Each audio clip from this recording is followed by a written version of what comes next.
and on we'll go through the wastelands. Hey guys, Alex here, AG Automotive, and here today we've got the 2022 Mitsubishi Eclipse Cross PHEV. So let's check it out.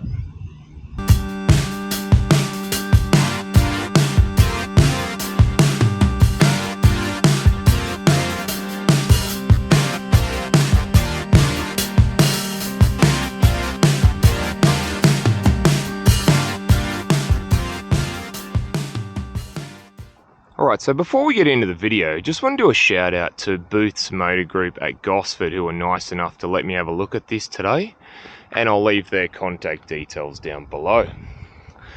So at the front here, you've got the Mitsubishi badge, you've got this Eclipse Cross written across the front there.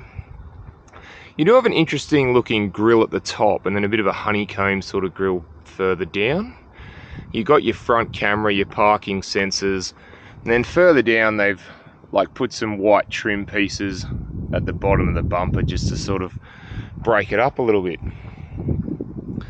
Now the lights, you do have the LED light just here, and then you've got your driving and fog lights down below there. Now as you can see, Mitsubishi seems to have done the same sort of a facelift for all their cars, because they all look pretty much identical from the front. So what are your thoughts on the PHEV? Pretty much looks identical to the standard Eclipse Cross. So the wheels on the Eclipse Cross are 18-inch wheels, and they've got like a fan blade sort of design with piano black and silver trim, which I think is sort of nice, futuristic looking. I think it suits the car. You do have the plug-in hybrid EV in big letters there in case you miss it. Also, this one's got a sticker that says PHEV along the bottom. Now you do have the sunroof there, which we'll come to have a look at shortly. Now Booths have fitted weather shields to the car as well. Now, just wanted to show you this. Now this is the charging port. Now on the left here, you do have your normal charging port, which you get with a cable. And on the right side, this is a different sort of a plug. You can actually, or will be able to, power devices with this, possibly even your house. So yeah, sort of pretty cool thing to if you have a blackout or something like that. Now around the back of the Eclipse Cross, I'm actually happier that they've got rid of that bar that used to be along here. I thought that was a bit hard to see out the back of. So you've got your Mitsubishi badge, your Eclipse Cross written there. You've also got PHEV, and this is the Exceed model, so the top of the line, and you've got really nice tail lights that sort of curve around the back and the tops of the car. You do have your parking sensors and also your reverse camera there too.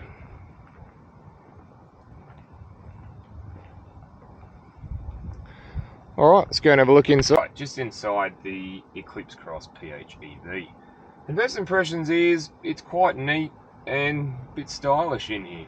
You've got nice comfy leather seats, you've got soft dash, a nice leather steering wheel with piano black finish, you've got soft door trims, bit of fake carbon fibre, and a whole heap of piano black and silver trim. So to the right of the steering wheel, you do have your head-up display, which I'll open up, and it's quite handy to have. You can also adjust the height of the screen there as well as the illumination. Now you've also got your traction control, lane departure warning, forward collision mitigation, and you do have a height adjustment for your headlights. Alright, so the steering wheel, full leather, piano black on the bottom. Again, that'll get a lot of finger marks on it, I'm sure. Now you got your cruise control buttons on the right and your audio buttons on the left. You do have these paddle shifters, although they're not. They're depending on what sort of braking, engine braking, or how much charge you want to send to the batteries. So behind that you do have your auto headlights, you've got auto wipers, and you got your fog light control there as well. So these three buttons here on the dash, they're menu buttons. I'm just going to go through a couple. You've got things like your trip computer there, you've got your settings there, you've got your kilometers, you've got how much battery power is being used, an eco meter, and also whether the battery is being charged by the engine or regenerative braking. So on the other side there you do have your engine start stop button, or power button as it's written there.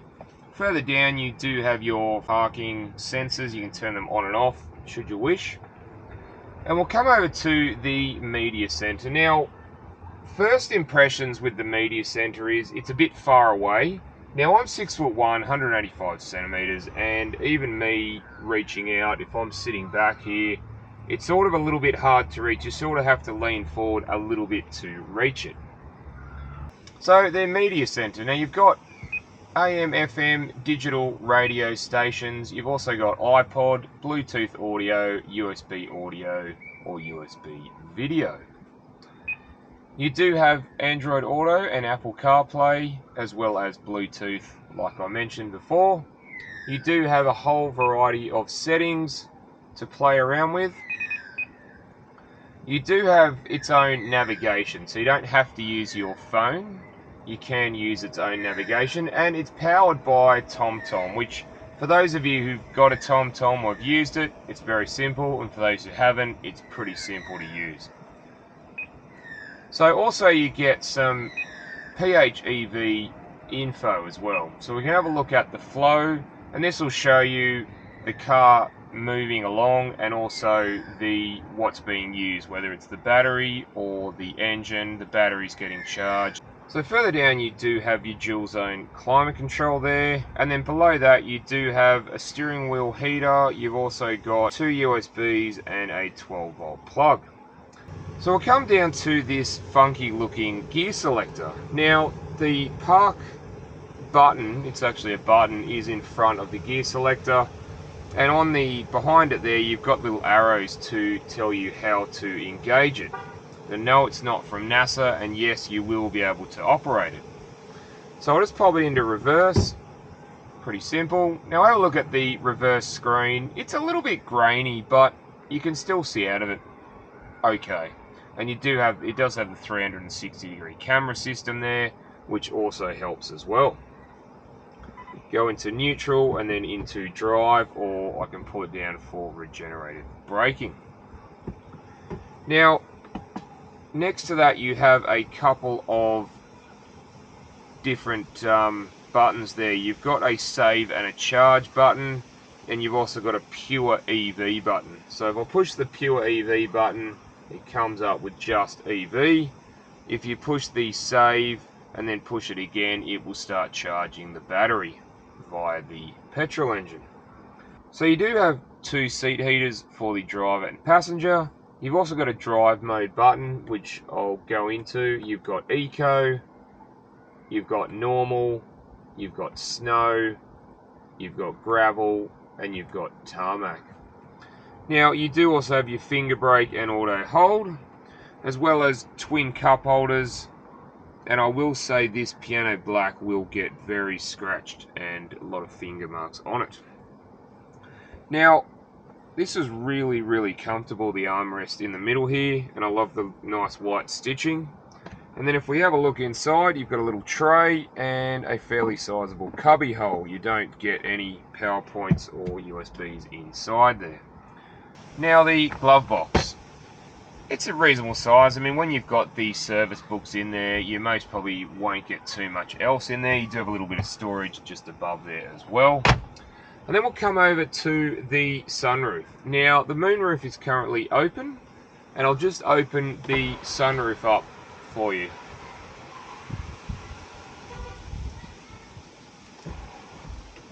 And that actually goes back just that little bit extra. Just got to push it again. And we'll just close that up. Alright, let's go and have a look in the back.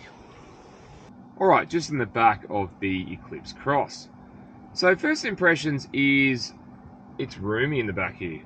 Now I'm 6'1" or 185 centimeters, and if you have a look, I've got a little bit of headroom there, which is nice. Also, knee room, leg room, and foot room is really, really good. And this seat's set up for myself. And also the other thing is the width room. Now, I'm finding that there is a little bit of width room for 2 adults, plenty of width, and I'm no small fry, as you can see. So you do have 2 ISOFIX spots there and 2 behind me. If we have a look at the armrest, very soft, and you get 2 cup holders, even though it's a little bit small. Now, for the rear passengers, something that not many cars have is seat heaters. And you also get a 12-volt power outlet as well as map pockets on either side, or iPad pockets they might be called now. And also, just wanted to touch on the moonroof. So something a bit different is the actual button for it's here. So I can close that up or open it up. So again, that's quite cool for the rear passengers to be able to do that. So you don't have to annoy the driver or passenger to do it for you. I think that's pretty cool. Alright, let's go and have a look in the boot. Alright, so just in the boot of the Eclipse Cross PHEV. Now here we have 359 litres of boot room, which is adequate. You do get the 3 tether points on the back of the seat there. Now you also get your plug-in charger for home. You've got a couple of storage spots either side.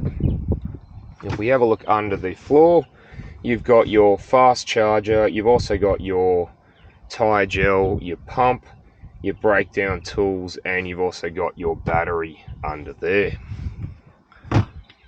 Alright, let's go and have a look under the bonnet. Alright, just under the bonnet of the Eclipse Cross PHEV. So here we have a 2.4 litre 4-cylinder naturally aspirated petrol engine, and it makes 94 kilowatts of power and 199 newton meters of torque. Add to that a 60 kilowatt 137 newton meter electric motor on the front axle and a 70 kilowatt or 195 newton meter electric motor on the rear axle. Now all that's mated to a single speed automatic, and it has a 13.8 kilowatt hour battery pack, which according to Mitsubishi you can have pure electric driving around about up to about 55 kilometers. Now the combined fuel economy for this is 1.9 liters per 100, which is really impressive. Alright, let's go for a drive. Alright, just going to go for a drive in the Eclipse Cross, so let's go.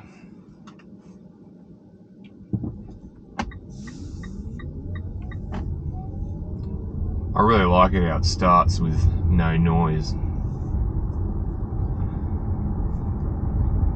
And it's nice and comfortable in here as well. So vision out the front, really good, straight ahead and towards the passenger side. Vision out the back is good width-wise, but it's not very deep.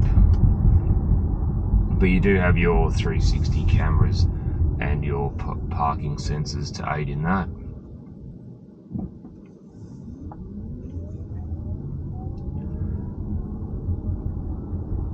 So vision out the sides, again you get big windows all the way to the back, so you get good vision, and the mirrors are big enough and wide enough that you get a good field of vision there as well. So driving the Eclipse Cross PHEV, I'm finding that the electric motors, it's more drivable with the electric motors. Now what I mean by that is you can sort of go half throttle or more and it won't change over to petrol, which I really like. So sort of start-stop traffic, just cruising along up to sort of 60, 70, 80 Ks, it'll still stay in electric mode rather than kick the petrol in, which I think is a really, really good thing. Mitsubishi's done really well with that.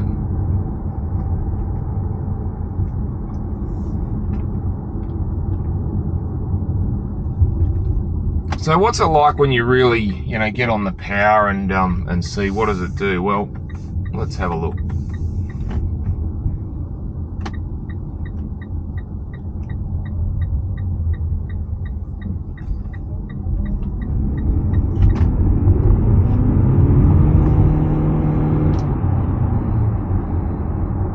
Yeah, look, it's got quite a bit of torque from both the petrol engine and the twin electric motors. Even like 60 k's, if you wanted to accelerate, it still has that torque band. So yeah, I'm pretty impressed actually with the Eclipse Cross PHEV. They've done sort of best of both worlds. Now it handles the bumps quite well. Obviously, being a heavier car with the batteries and the combustion engine, it's going to need to be tweaked, the suspension. So I think they've done a good job there as well, and it does soak up most of the bumps, which is nice. So overall, I'm pretty happy with the Eclipse Cross. It's a nice sort of best of both worlds. You can utilize the electric motors a bit more in this car than I have seen in other vehicles, which is really great for Mitsubishi. And it's comfortable. You get, you know, like I said, things like the monitor there, and this is set up for me. The monitor is a little bit far away to sort of reach. You sort of have to move forward a little bit to touch it. And I personally think it's a little bit small. It could be a little bit bigger, as there are other vehicles in the Mitsubishi range that have a bigger infotainment system. Alright guys, thanks for watching, and don't forget to like and subscribe, and I look forward to seeing you on the next one. Alright, thanks guys.